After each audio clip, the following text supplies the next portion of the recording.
Time now for the Bercich breakdown. Peter, we were trying to let you have an enjoyable off season.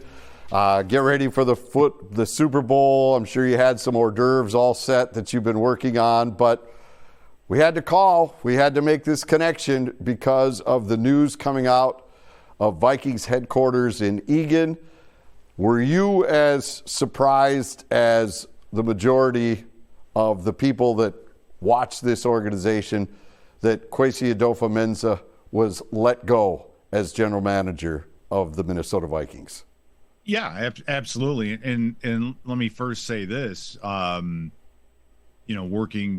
really for Kwesi Adofo-Mensah and Andrew Miller and the Viking organization, that it was great to work with Kwesi. I mean, he came in the booth in the preseason games, spent time with us at the combine. So I mean, working with him was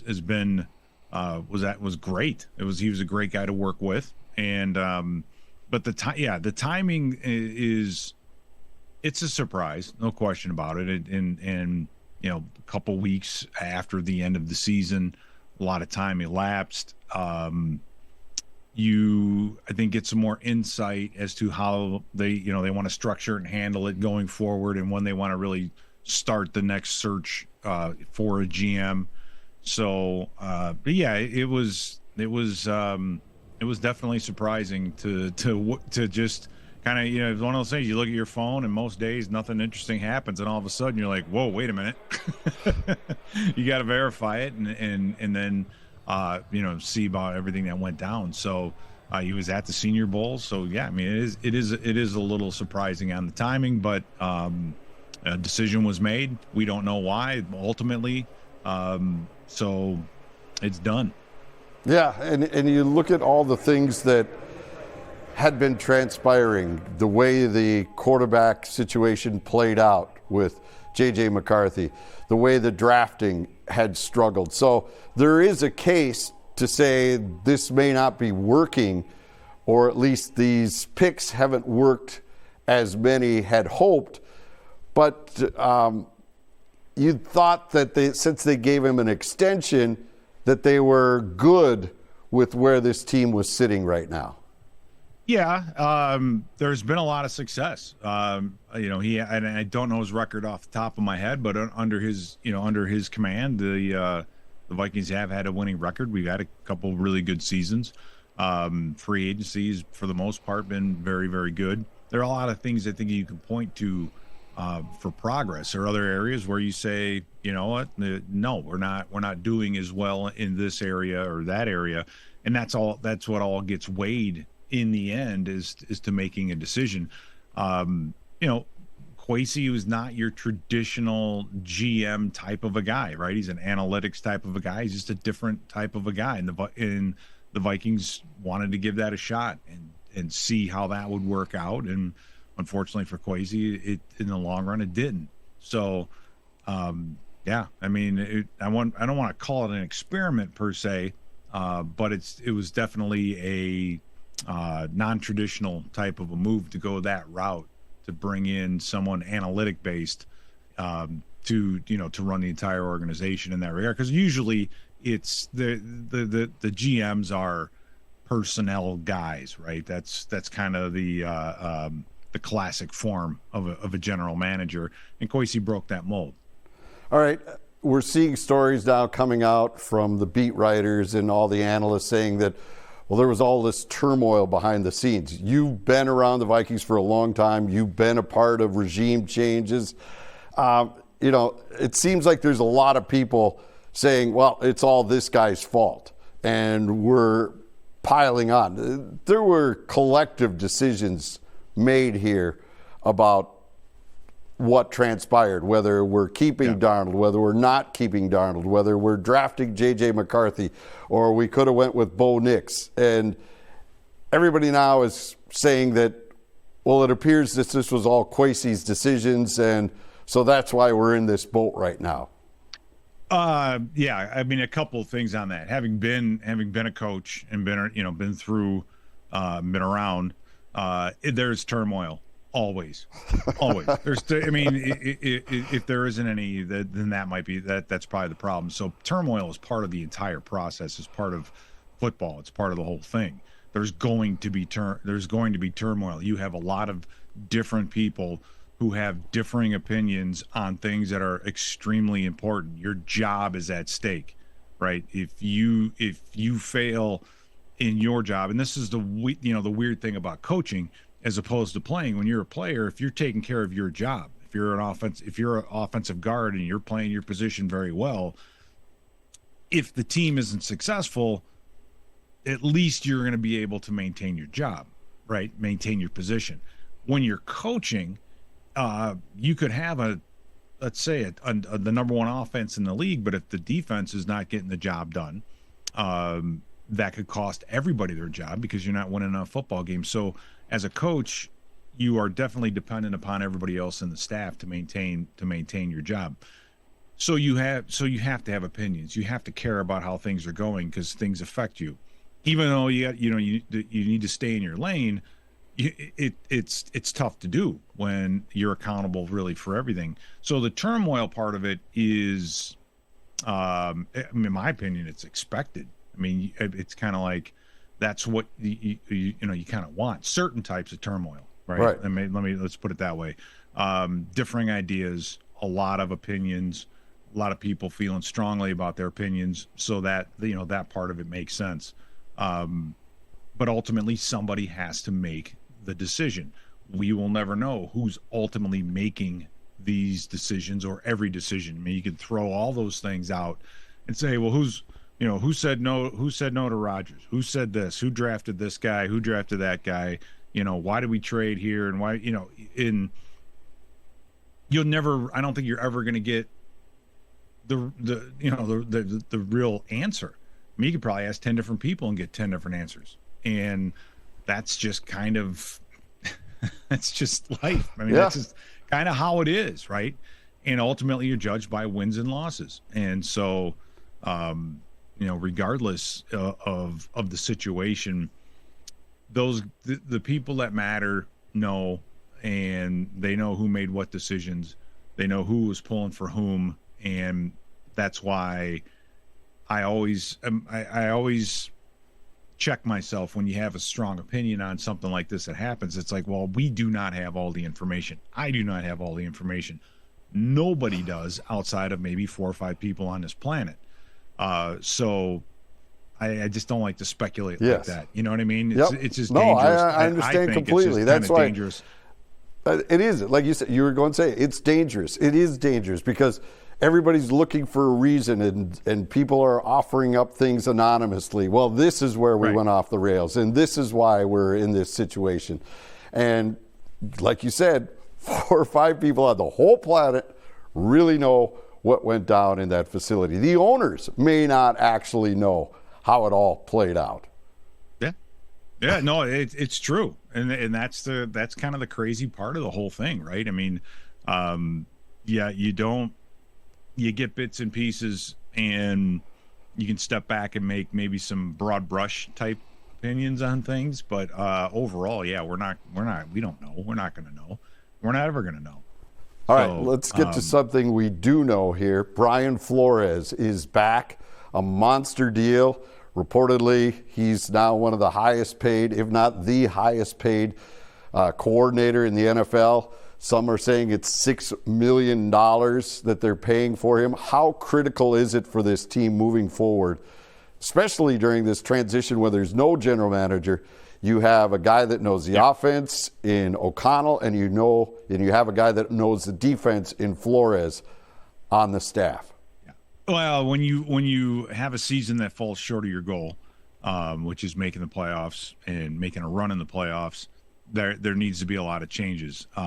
You have issues at different positions, so stability at least the defensive side of the football is unbelievably important. So if you're Kevin O'Connell, you're saying, if I can keep Flores around, he knows the system, he knows where the bathroom is, he knows how all this works. That continuity is going to help, I think, a ton in him being able to concentrate on the areas that he feels he needs to focus on. I've said it before that Flores saves this club a lot in the way of salary cap because he has a unique scheme. He knows how to identify guys that fit into his scheme. And because of that, he's getting more out of less cap money, I think, spent than most coaches in this league, most coordinators in this league. So, the continuity in that regard, I think, is very important. It's important for the development, and now it's going to be important to be able to translate that into the draft. Saying defensively, these are the kinds of players that we are looking for. I mean, I still, after spending some time and watching the season, how much of an impact guys like Jalen Redmond and Levi Drake Rodriguez made on this defense this year. And these guys are undrafted. Right. So who cares where you get them? You got them. You found them somehow. So whatever that process is and has been, I have no idea who's in charge of it. I have no idea how they got it done. But more of that, please, right? So in that regard, keeping – and that's the other thing with scouts and with coaches is coaches value certain traits in players, right? They know certain fits. Like they said, this guy fits. He might be a little small, but he fits our scheme. This guy over here, he's a safety and he may not be super fast, but he's very physical. He's a great blitzer. He's in our scheme. This guy is going to be more valuable than it would be if you were playing just a regular, 4-3 front or whatever. That kind of communication, and it takes time. That takes years of being together. So had that continuity where you as a scout, you're able to go out and say, yeah, that guy right there will fit in our defense because you've been around it long enough. Because when you get a change at a coordinator, you're like, well, what kind of system does he run? What kind of defensive lineman does he like? Right. Is he a true 2-gap guy, or is it this? Is it that? So there's a lot of getting to know you in that regard. All right. J.J. McCarthy, what is he thinking right now? Because Kwesi is the guy who drafted him, and he still has Kevin O'Connell, who has heaped a lot of praise on this young man. But how do you think he's feeling now? O'Connell came out in that final press conference and said, yes, we will have competition at the quarterback position. Where do you think his mind is at right now with all this news that's swirling about? I don't know, where his mind is. But I'll say this is, he can't be surprised, right? Control what you can control. He can't control what happens with the general manager and with the head coach. Those decisions with all of that are made way above his pay grade. All he can control is what he does on the field. And am I going out? Am I going about doing what's necessary? Everything in the league is earned. Some guy might get drafted number 2 overall, and it's like, okay, yeah, you're the next quarterback, but you still have to maintain it. You still have to keep it. And if you haven't done enough to remove all the question marks to make it a no-brainer that you're the one coming back, well, then you have to do more. You have to get better. So I think if he's thinking anything, he should be thinking about, what do I have to do to become a better quarterback in this league? What am I missing? What do I, some of it's just getting older, right? He's a young man. He's only 22, just turned 23. So maturing, continuing to he finally got some experience. He's got to find a way to stay healthy. So there's a physical development side, and there's development as a quarterback and a thrower and a passer and the system and the whole thing. So don't worry about the noise. Don't worry about the things you can't control. Just get back to work, man. Get back to work as quickly as possible and, get better, because there's always competition. Right. Always. Right. Always competition. The fact, the idea that, you're going to bring in competition for me. There's only a handful of folks in this league, that don't really have competition. Like, they know that they're going to be the guy. And that's only after they prove it. So you have to get there first. So until that point, until you get there and prove that I can do this, I can handle an entire season, I can do all these things, I could take us to the playoffs, I could take us to a playoff victory, there's always going to be competition. And, you know, the fact that there is, does that mean anything? No, it doesn't. I mean, to me, it's like, it's out there. I mean, we played 35 games, and he's been around for, he started how many, 10? It's like, yeah, okay, we got to have a good backup plan, because from the evidence that we've seen, you know, we got to make sure that if something does happen and you miss a couple of weeks, that we're not just going to disappear. So yes, there's going to be competition. You're young. Yes, we need veteran help, right? Yeah. It just all kind of just makes sense. So I don't think none of it's personal. It's just, it is what it is. All right. Last question for you. Mark Wilf came out and said that he's fine with Bercich being in charge through the draft.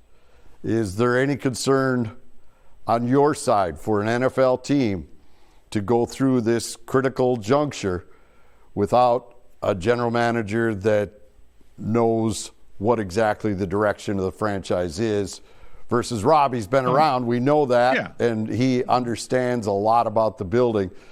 Do you think he can navigate this needle that he's got to run the team through to get them to the next GM? Or he may be it eventually. We don't know. Well, yeah, I mean, that part of it you don't know. I do know this. So Rob's been through many drafts. When I was coaching, it was Rob and Scott Studwell and Mike Tice that headed up the whole thing, headed up the strategy, brought all that together. So Rob knows what it's like to be in a draft room. He's been in one. He knows how to be highly involved in the entire process, because I've seen it. I've been through it. So yeah, Rob Bercich can absolutely handle that. As to, what you'd have to ask him is to say, is this something that, being a GM, what you want to do? And then there's the structure of the whole program. I mean, when Dennis Green was here, Denny was kind of the coach, GM, personnel guy, right? Mm-hmm. He had kind of one guy making all those decisions. So there's a million different ways you can structure all of this. And I'm sure they have a plan, and, I'm sure we'll be here to criticize at every turn. It's not easy. But it is what it is. And again, like I said, Rob has done this many times before. So I'm not like overly concerned about what's going to happen over the next few months. They've got plenty of people in that building that know football. They have plenty of people in that building that can handle all of what's in front of them. It's it's just a matter of organizing it and getting the right voices and making the right decisions. And then who makes those decisions? Again, we'll never know. We just don't know, right? We don't know who's standing on a table for who, and who's claiming this and who's claiming that. You'll never know. And so in that regard, we can only just look at the results. All right. Pete, thanks so much. We appreciate the time. If you'd like more Vikings insights, things to look at, check out Pete's YouTube page. Eye in the Sky, right up there is the latest. He's gone through the players that were on this squad and evaluated them. And then where do those guys go from here? So you can check out that content on Pete's YouTube page. Peter, thank you so much for joining us tonight. We'll talk to you soon. All right, Jim, thanks.